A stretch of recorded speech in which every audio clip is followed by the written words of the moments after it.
You inspired an entire generation of women to go lightweight bra, silk shirt.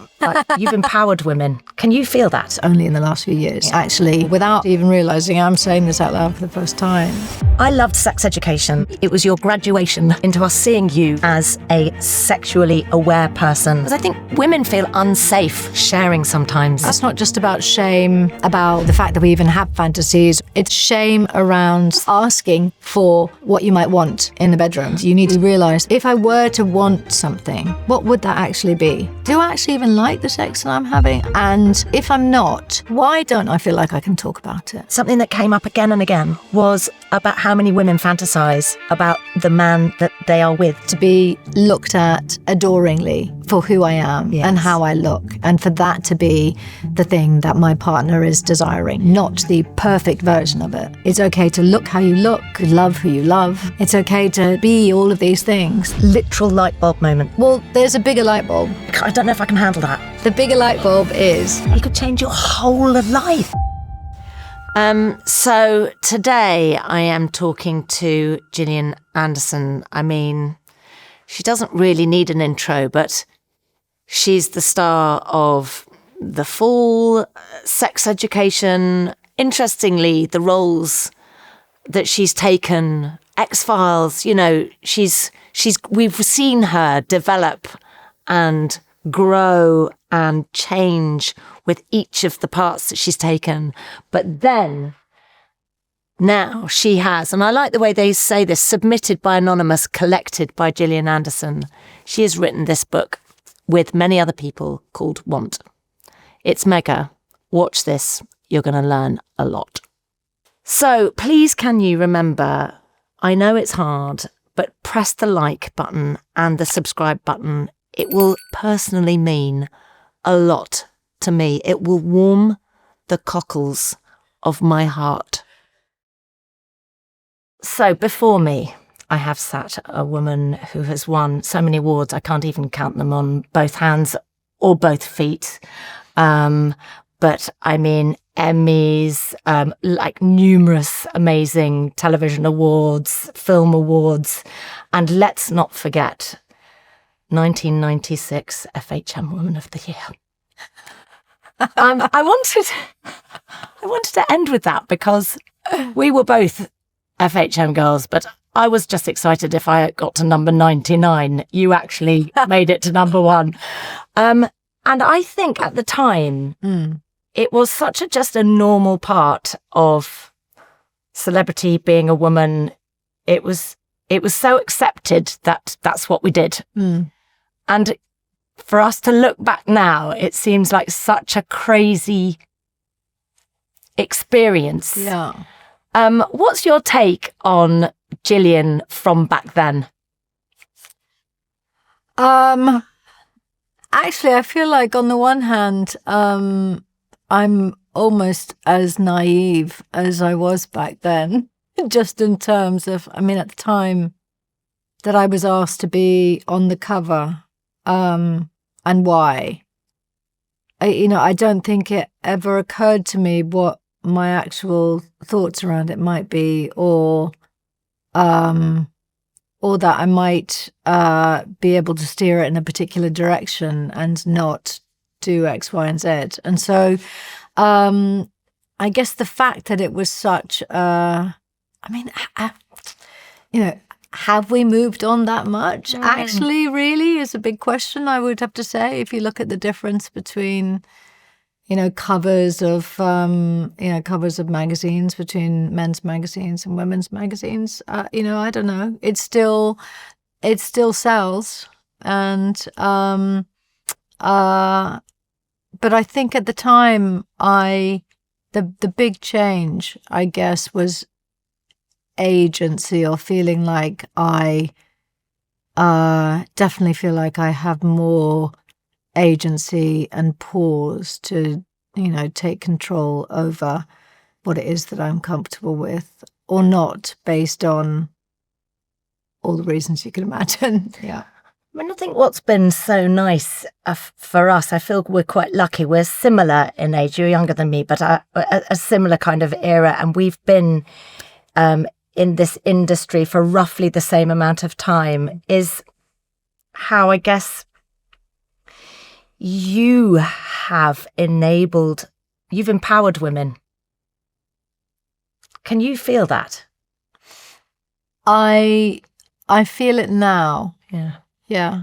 I heard it, in my 20s, 30s, and but I fully, properly feel it and know it, and have just started to embrace it, I think, over the last few years, only in the last few years, as being actually, this is really important. And I'm not going to shy away from it. Actually, I'm gonna embrace it and lean into it, because it's still really important. I'd like to go back to you as a nipper. Yeah. Because I know that you spent a bit of time moving between the States and the UK. I think you moved to the UK when you were around 2 years old. Yeah. So you wouldn't really remember that. No. At all. No. But you grew up. Did you feel at home in the UK, or did you feel like a visitor when you were growing up?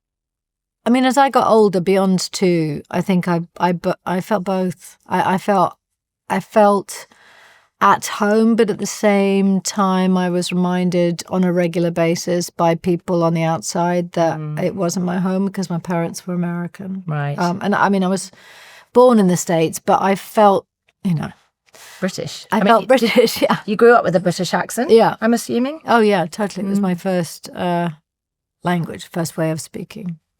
Because I think culture in our blood is such an interesting thing. When I'm half French, my mother was French, and I used to go to France in the school holidays, and I would become French on the plane. I would get off the plane and be French. Interesting. And culturally, I acknowledge that side of me, but I imagine if I'd have lived in one country and then another, that then it's quite confusing, like which one am I mainly? I acknowledge that I'm British mostly. Where do you sit? Like, what do you feel? Well, the remarkable thing is that I don't think about it, because it's such a norm, and always has been in my life, such a norm to move between the two and switch in whichever place I am, between not changing languages, but changing the way I talk, because that's what I grew up doing. And, if you ask me, do I feel half and half, or do I feel more one or more the other? What does make sense to me in my brain is that, my cells feel American, but my soul feels British. That really feels right to me. That's a great answer.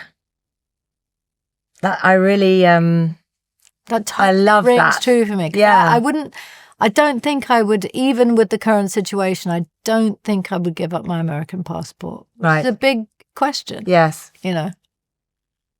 Even though, but I do feel if somebody said I could never live in the UK again, I would really properly mourn it. Yes. Yeah. But I didn't really ever mourn moving from the States, because I knew I was always going to come back. So, it's complicated. Well, you're half and half. Yeah. And that's a lovely, it's a luxury that lots of people don't have. Yeah. Yeah. And it's, and it doesn't bother me. Really importantly. Well, I think it's such an important part of somebody. And I guess like asking you about that is, it tells me a lot about you as a person. So to know that your cells are American, but your soul is British is brilliant, because it articulated perfectly. I kind of feel like I know you better just from knowing that. Interesting. Yeah. Yeah. Good. When you moved back to the States, I think you were around 11. Yeah. And I read that you went to see, you went for therapy at 14. What was that about? Was that your parents kind of suggesting, well, Gillian, we think that you might need some help or some support here? I was really struggling at the time with my mental health. I think what is how you refer to it today. Yeah. So funny.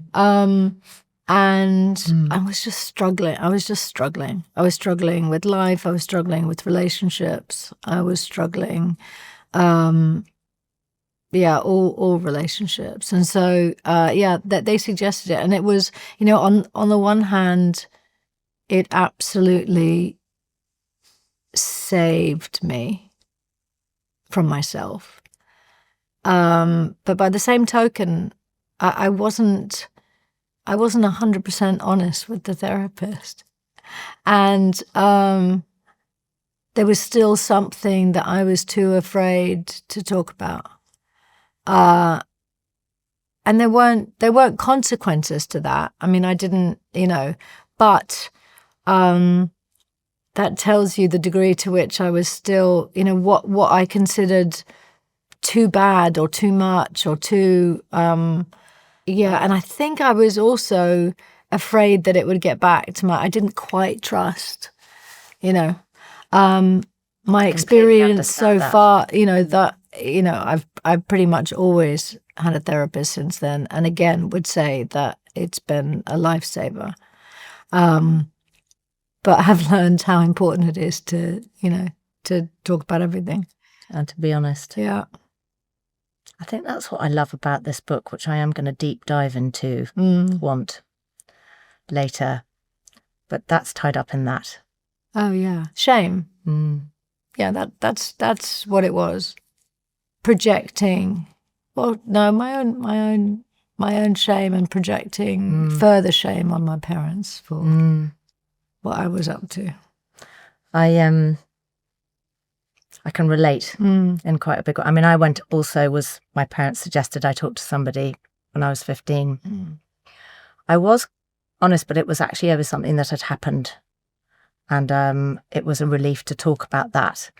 But in terms of what I was doing secretly, clubbing or boys or like drugs or things like that, I was hiding so much back then. I couldn't believe actually when I read about you starting to act, how actually young you were when you got your first big break in television with the X-Files. You were, 24 when you actually got the part? Yeah. What were you like as a 24-year-old? I think by 24, I'd been in LA.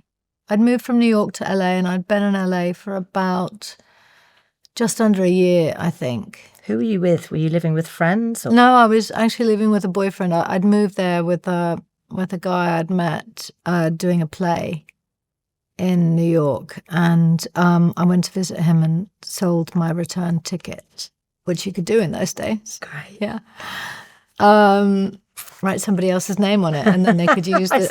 Do you even imagine? And then smoke in the back row. Yeah. And I was living with him when I got the job, and at every stage, I think I felt so much more grown up than I was, and I know, feel like we've talked about the degree to which that happens. When you are in circumstances where you grow up very fast. I mean, I remember feeling like a grown-up at 12. And certainly some of the situations or circumstances that I found myself in were only really appropriate for an adult anyway. So that exacerbated the feeling like I was older than my real age. So when I was 24, I was ancient. I was so, looking back, it's only really sometimes I think when we look back at what a 12-year-old looks like or what a 24-year-old looks like, and the responsibility of being on a number one hit TV show around the world for a 24-year-old. If I looked at my daughter at that age, I would have thought, poor child, oh my God, how can you? And then a year later to have a baby in the midst of that. It was, a lot a lot all at once. But that's kind of been your life. My life. I've kind of, I don't know whether that seared, that experience seared the concept of a lot in my system, so that from that point on, my life has been a lot, and then a lot, and then a lot of a lot of a lot and more. But it's all me. I'm the one that makes these decisions. I'm the one that says, yes, I'll do that, and I'll do that, and I'm going to make this, and I'm going to create that, and on the side, I'm going to do this. One of the reasons why I started this podcast, and it's called Begin Again, it's about trying to help somebody live the type of life that you've lived, so that on our deathbeds, whenever that might be, we can say, we really lived and die happy. Because I think if you feel regret, you feel like, to me, you wanted something. I heard somewhere that you lied about your age to get on the X-Files. Is that true? So how old did you say you were? I said I was 27 because the character was 27, and I thought there's no way. I was so... to begin with, I thought there was no way in hell they were going to cast me anyway, because I had done nothing before, and this was going to be a very big show, or they were hoping it was going to be a big show. And it was. And it was, but, putting the responsibility of a professional onto the shoulders of a 24-year-old with no experience, in my head, seemed just so outlandish that maybe they would do that for a 27-year-old with no experience. I don't know. So I said I was 27, like the character. And I don't know if that contributed to doing the trick, but it didn't cross my mind that I shouldn't or wouldn't lie to them because I wanted the job. But this is what I love. This is what I mean. It's that thing of taking the risk, doing the naughty thing to get to where you want. It's these type of experiences that make you feel alive. The risk. Yeah. And it's interesting because we were talking about shame and that horrible feeling from when, but you also had this other side of you, of kind of naughty girl, like, I'm going to lie about this because it might get me the job, and I don't think they'll want me like this, so I'm going to... That's quite a hustle. Yeah, I am a bit of a hustler. On the one hand, I don't feel like I am a risk taker. I've known, proper risk takers in my life. Yes. And well, they're quite exhausting risk takers, aren't they? Yeah. And I don't feel like I strive for that buzz and that, energetically, that kind of frisson. But I do, I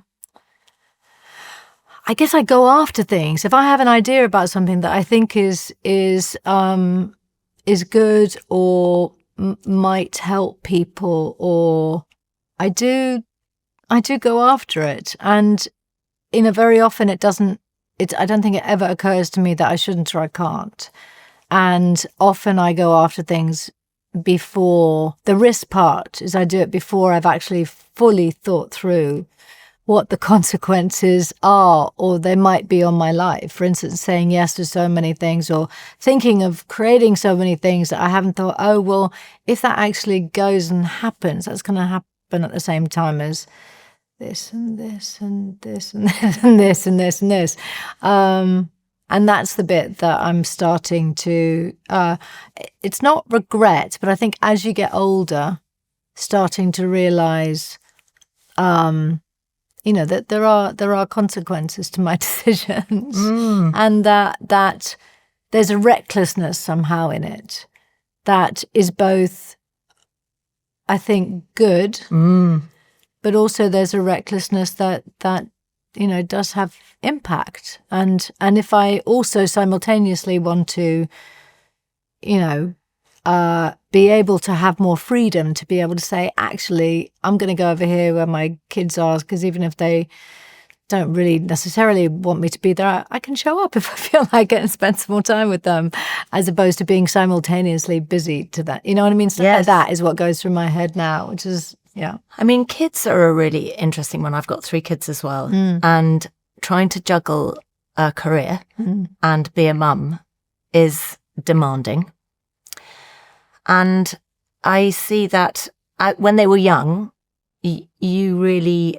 Was it a conscious decision to keep them separate from your public persona? Oh, yeah. Yeah, definitely. A very conscious decision. And also, I was very mindful of the time that I was away from them when I was young, and had very strict rules about how long I would be away working on stuff. Which is a huge luxury. Yes. You know, and I think I think our business is one of the only businesses where you actually have that kind of luxury when you get to a certain place, to be able to say that, and simultaneously be able to either, afford to have help, or be able to rely on a partner to be able to take, to balance the weight with. So, all of this is with the prerequisite of I've been unbelievably lucky, both in my career, to be able to make those choices and decisions, but also to have had, parented with particularly with my boy's father, who can and is interested in and wants to kind of, be the main rein holder. I wouldn't be able to do, what I do without that. It's a gift. Yeah, real gift. I want to talk about the fall. Yeah. Because, I mean, I will never forget watching you in the fall. Number one, I guess it was like a gripping, brilliant drama.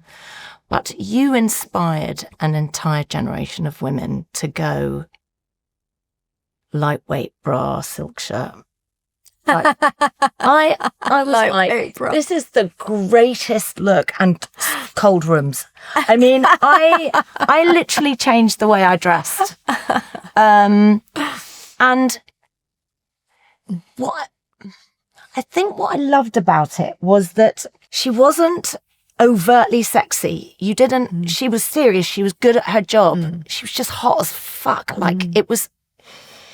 Did you consciously make a decision to make her like that, or was this always her role, her part? What did you bring to Stella? Well, one of the things that I found the most remarkable in reading the scripts when they landed with me was how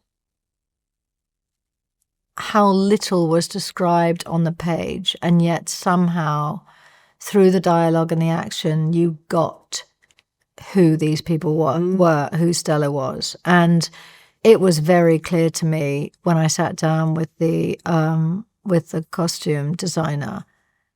We both, we could have said it at the same time. It's separates, it's suede, it's leather, it's silk. Funny, isn't it? Yeah,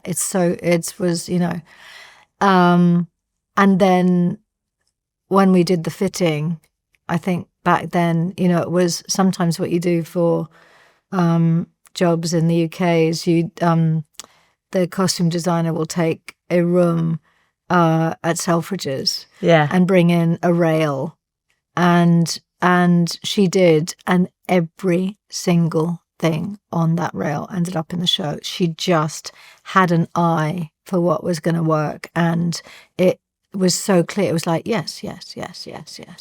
And when you wear something like that, does it help you become Stella? God, yeah. Absolutely. I mean, I don't dress like that. And there were times when there was actually, I do. Yeah. Thanks to you. And you should. I mean, I don't, because I remember thinking I should dress like this more often. As if, right? Because it felt so good, but I immediately felt like her when I stepped into those clothes. And, I've worn similar things. And I've tried since her to kind of steer away from that look when doing other characters, of course, because you want them to be as different. But but I remember there was, even in terms of your question about did it help? Yes, absolutely, and always does, no matter what character. But, particularly in that instance, Stella. But also it was the way they did her hair and the way it was curled. And there was a period of time where my hair was falling out because I was working on 3 jobs simultaneously where I didn't have I didn't have wigs, so they were using my own hair and somehow and so they decided that instead of the iron they were going to use rollers because it was easier on the hair. Yes, but it made it look different. Sit different on my shoulders. And I couldn't work. I literally was struggling to be her that day. And I couldn't fucking believe it. I couldn't believe it. It was so weird. I didn't feel like her. And I mean, that was one of the biggest lessons about the impact that, the outside, for at least me as an actor, how much that influences. And, because very often, I remember when I was doing Thatcher, I'd asked whether I could take one of the outfits home with me in her shoes because I didn't have anything that was even remotely like the shoes that she would wear. And just to feel what it was like to walk in those shoes and in those particular printed outfits and stuff. You were breathtaking as Thatcher. Thank you. The energy you brought to that was extraordinary. This episode is brought to you by Airbnb. Davina, what are you reading? This? Oh, it's a book about being mindful.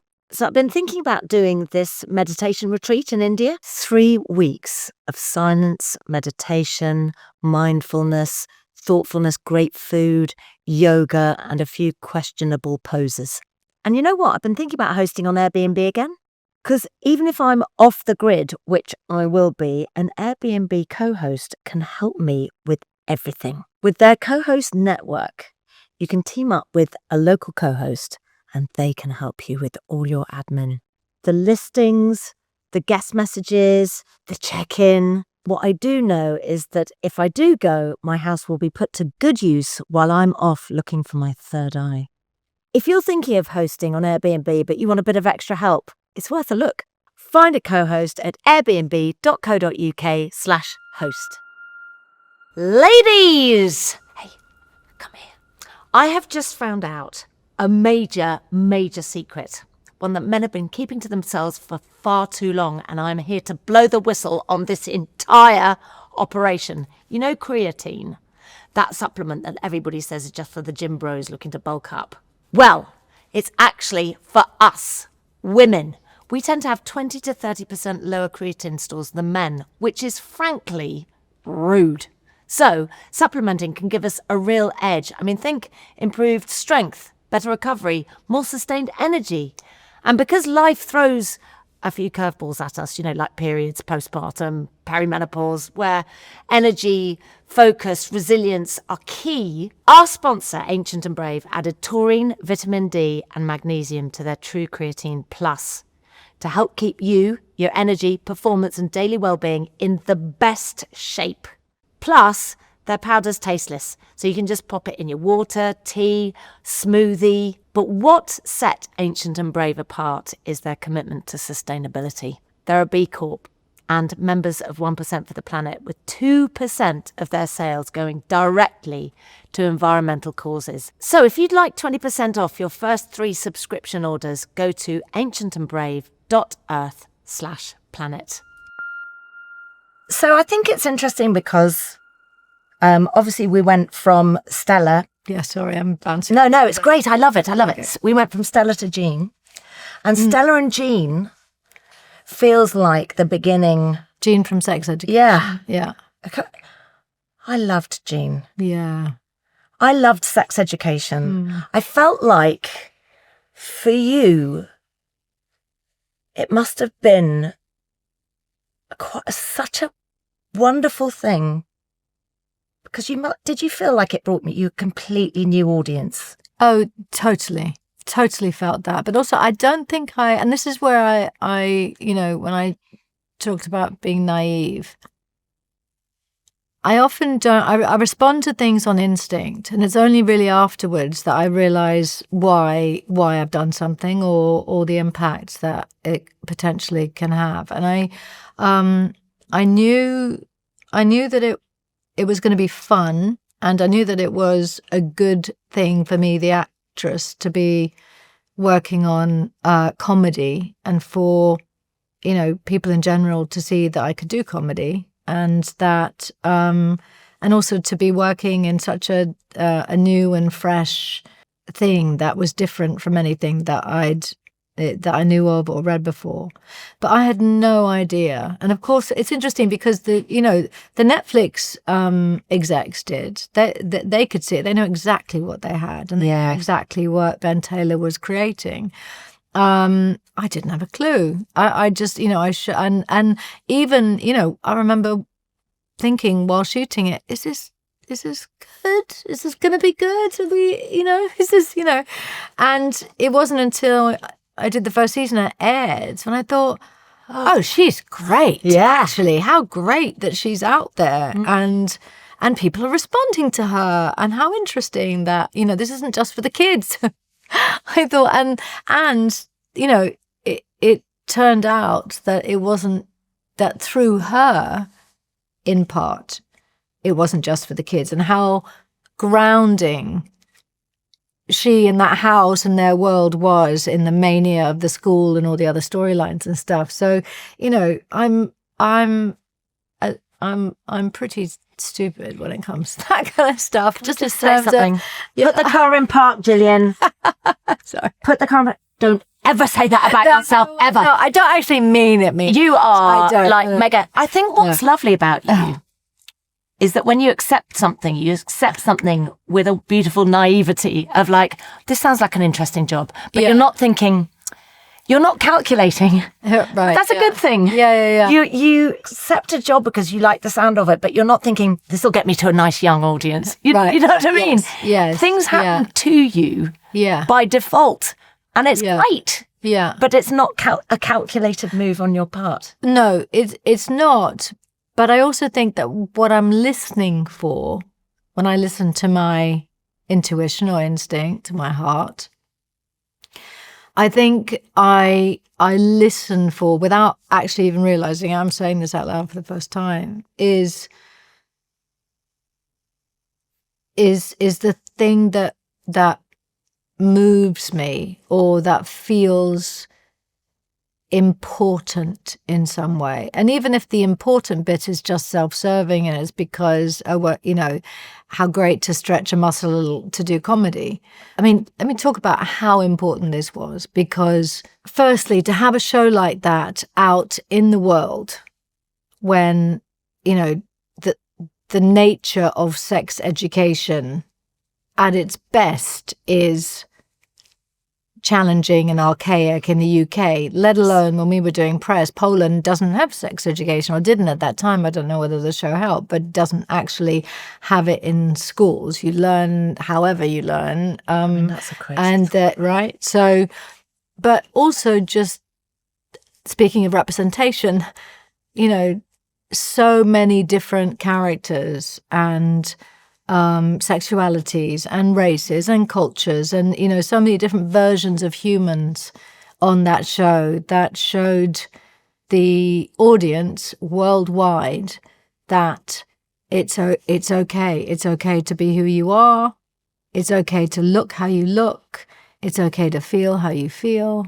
It's okay to love who you love. It's okay to be all of these things that I think has, it really, really had a positive impact on a lot of people, and brought families together. Started conversations, brought generations together. Amazing for that. And I, couldn't have guessed well, firstly, going into that and not knowing, that it was going to be not just as successful, but as watched, as appreciated, as embraced as it was.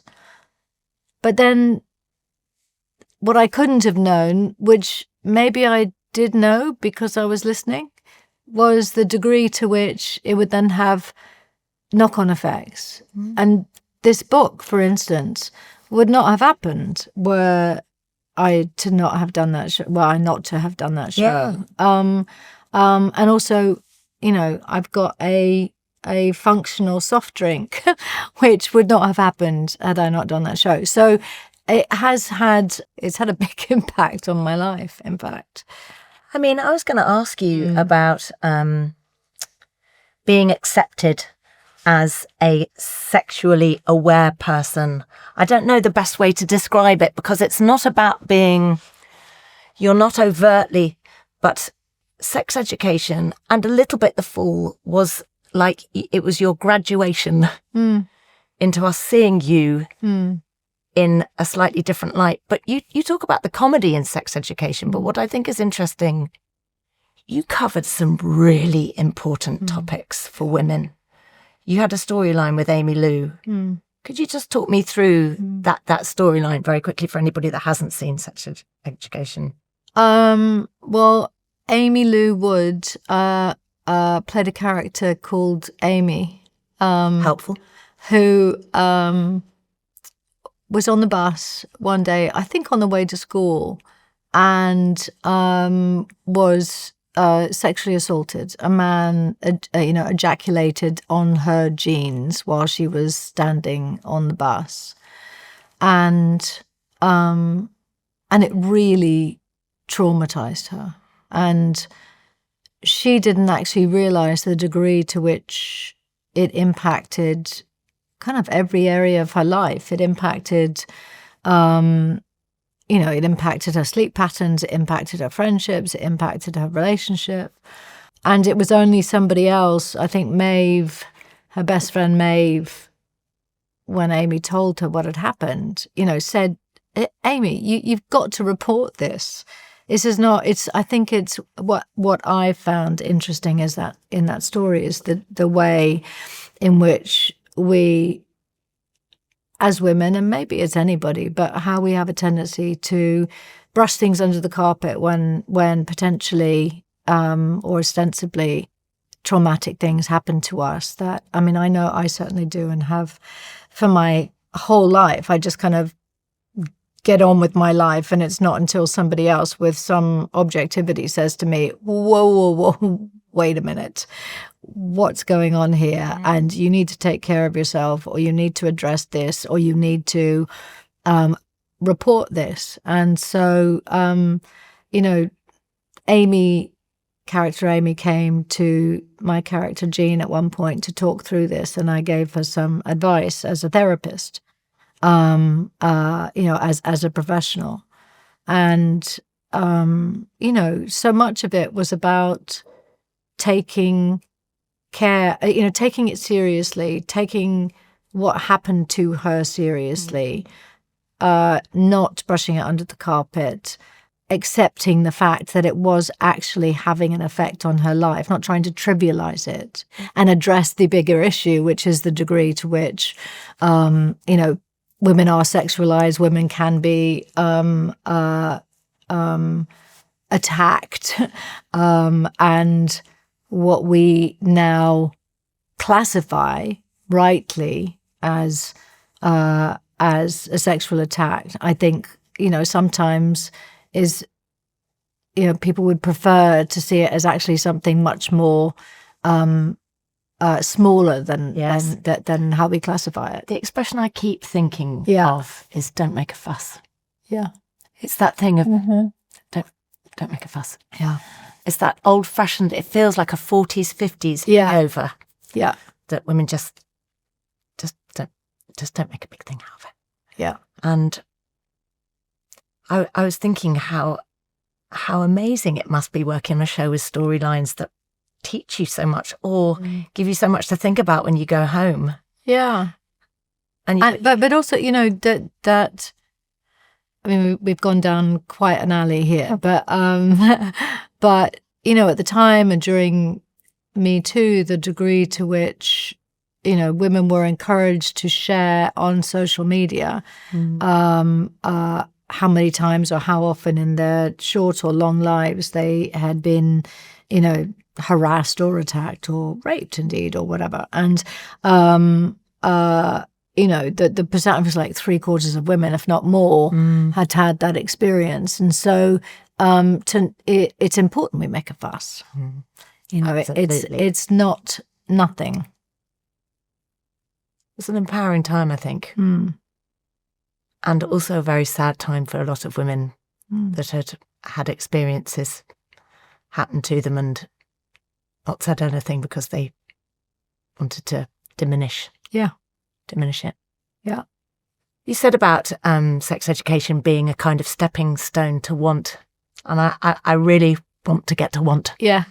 How did want come about? Like, what was your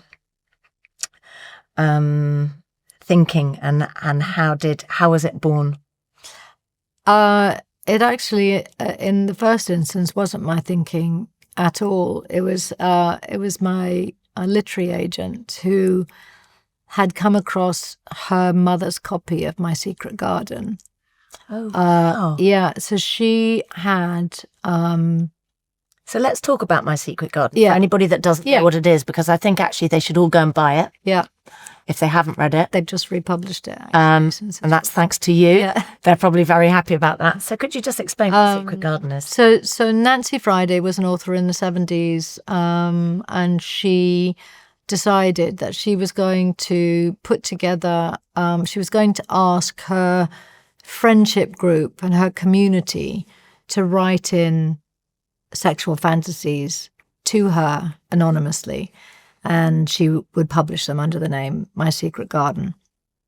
And so it was, a relatively small community cross-section of women, but there were some really, really raw, moving, sexy, some dark, some beautiful, very powerful letters in the book that she published. And it was a bestseller. It was, I'm sure it was banned in various places, but it was incredibly successful in Europe and in the States, and very often women would buy it and hide it in their bags or under their beds or whatever. Yes, I mean, I bought Men in Love, which was the men's fantasies book by Nancy Friday, and it was an under the duvet job. Yeah.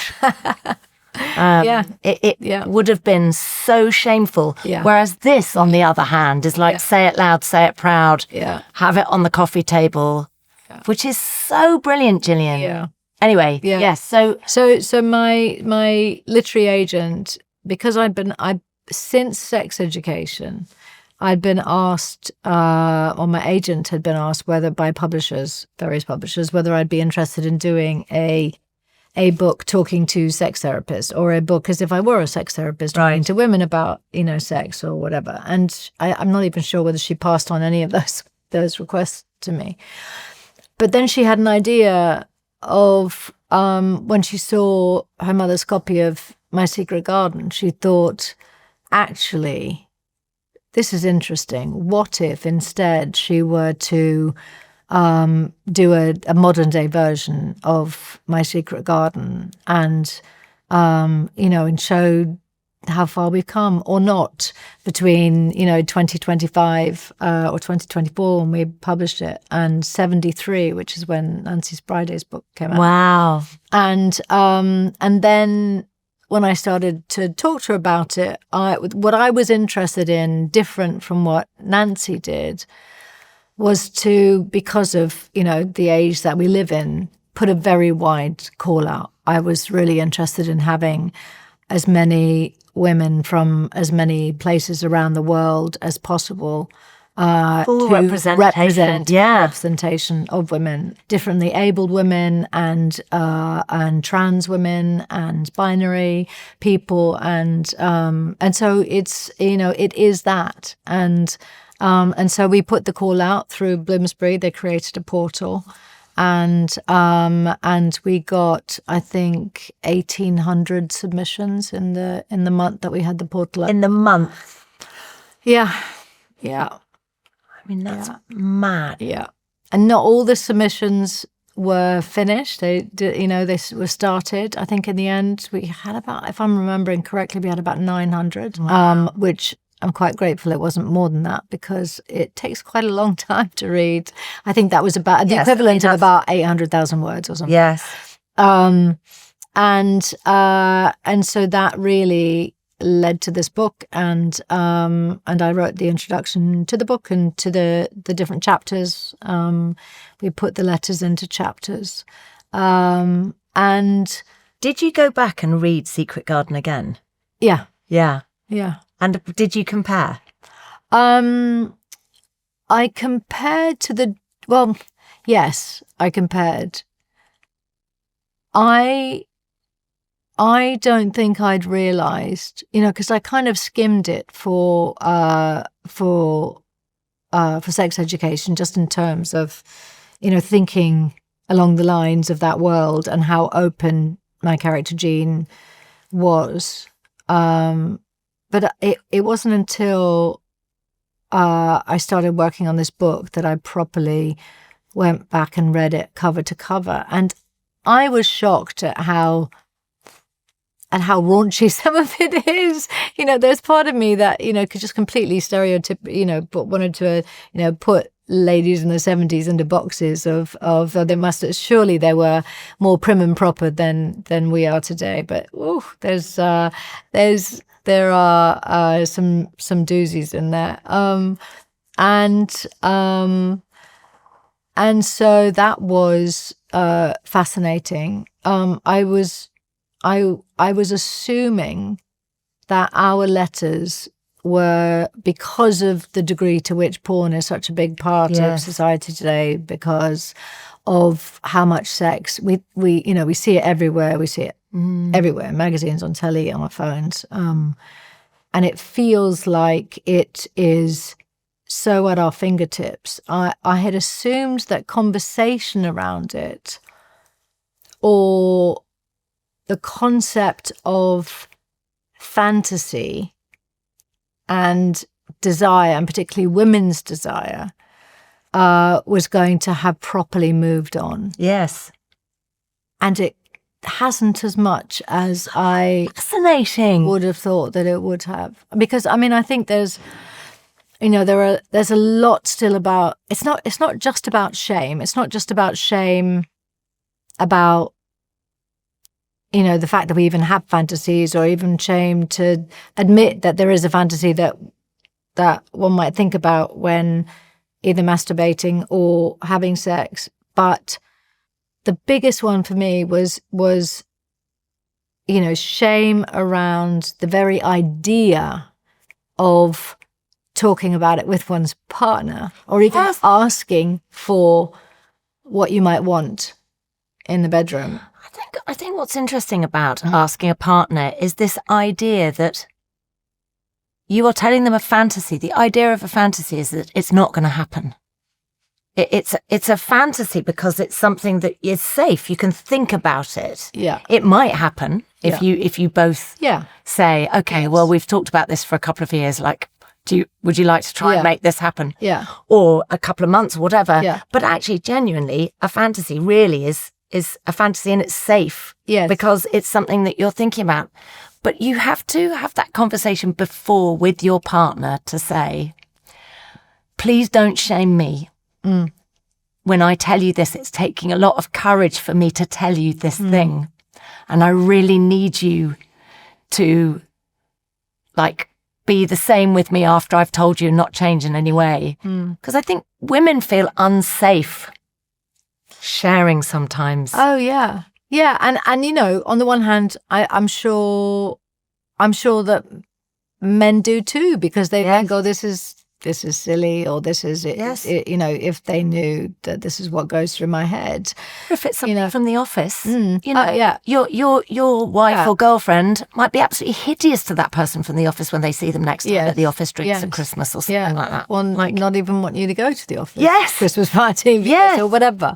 But I think what was remarkable about the book and the conversation that it started was because of the courage of the women who submitted the letters, and the fact that not only were the readers being able to see, there are people out there too who have thoughts and desires and feelings like I do, or, oh my gosh, mine is nothing like what is out there, or, but to me, almost even more importantly, is this thought process, which is, hang on a second. There is something that I think about, but I've never actually even thought about it as fantasy. And if I were to want something, what would that actually be? And in fact, while I'm in the process of asking myself what it is that I might actually want, do I actually even like the sex that I'm having? Am I satisfied with the sex that I'm having with my partner? And if I'm not, how am I complicit in that? And if I'm complicit in it, why don't I feel like I can talk about it? Is that me? Or is that them? And if it is me, why don't I try it? And if it's them, I need to think about that and have that conversation. God. Why? Yeah. This is amazing. Yeah. Why do I feel uncomfortable? Is it because I know that they're going to feel judged? I know they're going to think that, oh my God, it's been so long and I've always been doing it this way and they actually want it this way. I know that, all of these things. Or there's going to be some form of, backlash or judgment or, or whatever it might be. Yes. It's so complex. But then there's another part of the thought process, right? I just say, this is gold. Like, I can see people listening to what you've just said and having literal light bulb moments. Well, there's a bigger light bulb. I don't know if I can handle that. The bigger light bulb is, if I'm not able to ask for what I want of the person I've been married to for 25 years, does that have any link to why I'm not able to ask for what I want in the work that I do and the raise that I've been thinking about asking for? Or actually to assume that I might be talented at this other thing that I haven't gone after because I've been kind of wrapped up in doing this and being this for this person or whatever. It could change your whole life. Do you know what's amazing? I now totally understand why you called it want. I've got goosebumps. It's big. Yeah, it is big. It's massive. It is. Yeah. And I've had women come up to me completely unexpected. I didn't expect the reaction that we've had, and I didn't expect that these were the types of conversations that we'd be having. But I've had women come up to me and say, this has changed my life. And at the end of the day, we're talking about courage. Yes. Really. Yes. Yeah. How much would you recommend, actually, even if we're not sending it to you, writing down our fantasies? Well, the other part that I really loved about that for women is that there's something very creative about that process, is that we don't, very often there are lots of people, and I live in a creative industry. I do a lot of things that tap into my creative self. And only one part of that is the acting part. But I'm so used to free form thinking and brainstorming and, whether it's writing or drawing, blah, blah, blah, blah.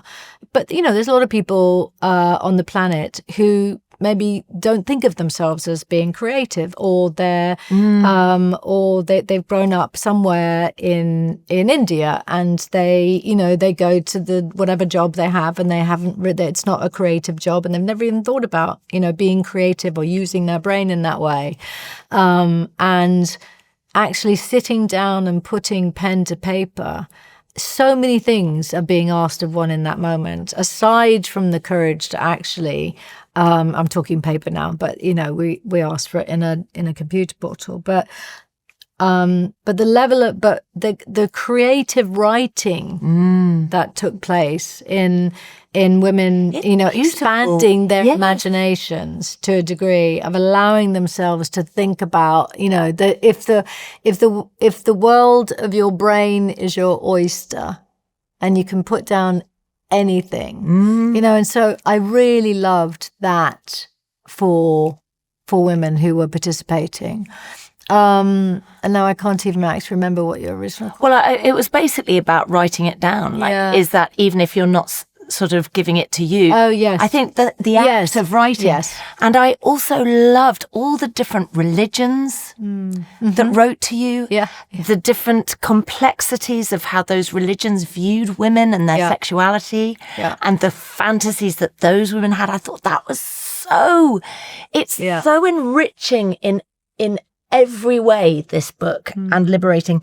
But one of the sweetest things that I really enjoyed, and something that came up again and again, was about how many women fantasize about the man that they are with, desiring them in an absolutely, like, I want to rip your clothes off and fuck you right now type of way. That thing where, but you've been with somebody for 20 years and they haven't done that, and everything's changed, and now you talk about who's going to empty the cat litter. It's like, it's got to that point, but you are desperate to be desired. I found that so touching. Yeah, there's a lot of really, really touching writing in here, and honesty is so much, real touching honesty. And part of that too, which really moved me, was women writing about being seen. Yes. Yes, there's a version of a fantasy where, even for myself, when in my mind I look a certain way, and I'm imagining that they are desiring me as that way that I look. But actually, the thing that I really want is to be looked at adoringly for who I am and how I look, and for that to be the thing that my partner is desiring, not the perfect version of it, but actually you, the essence of you, like the real you. I'm running out of time. But interesting you should talk about that now, because I think, like, for me, what makes women and men the most attractive is confidence. And that is a belief that you, as you are, like in your own skin, like attractive. And I think you embody that for me. Listen, I just would like to thank you, Gillian, and I'm going to take my glass off and be all serious. Gillian Anderson, because I feel like I'm going to finish off by paying you a compliment. There's a new purpose to you, and I love it. And on behalf of all women, and in fact, men as well, I'm going to say thank you. Thank you for what you're doing. Thank you for the light that you're shining. And thank you for being a boss woman that we can all aspire to be a bit more like. I really love you. Oh, I love you Got too. goosebumps like mad. I'm going to give you a massive cuddle. Thank you. It's so good to see you.